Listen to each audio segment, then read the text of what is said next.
స్వామి, నీవు మానవులను 7 సంవత్సరాలు ఎందుకు పట్టి పీడిస్తున్నావు? అది నా ధర్మం స్వామి. పీడించుట కూడా ధర్మమేనా?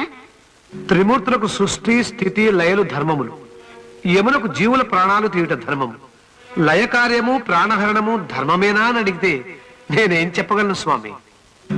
నీవు నీ ధర్మమును నెరవేర్చకపోతే ఏమవుతుంది? సృష్టి ధర్మమే తలకిందులైపోతుంది స్వామి. సృష్టి ధర్మం పరపీడనం కాకూడదు. ప్రజల సుఖ సంతోషాలకు ఆనందోత్సవాలకు సృష్టి ఏర్పడింది. నరుల పురాకృత సుకృత దుష్కృతాలను అనుసరించి విధాత వారి తలరాతలు రాయిచున్నాడు. ప్రజలు ఆ కర్మలను అనుభవించక తప్పదు కదా స్వామి. నరులు తమ దుష్కృతాల ఫలితాలను అనుభవించుటే కదా నీ పీడనలోని పరమార్థము. లేకపోతే ఇందులో నాకానందమే ఉంది స్వామి. శనేశ్వర, నా భక్తులు సంవత్సరానికి మండల కాలం నీ 7 ఏళ్ల పీడనలో అనుభవించు కష్టాలన్నీ అనుభవిస్తారు. ఆ 40 దినములలో ఎన్ని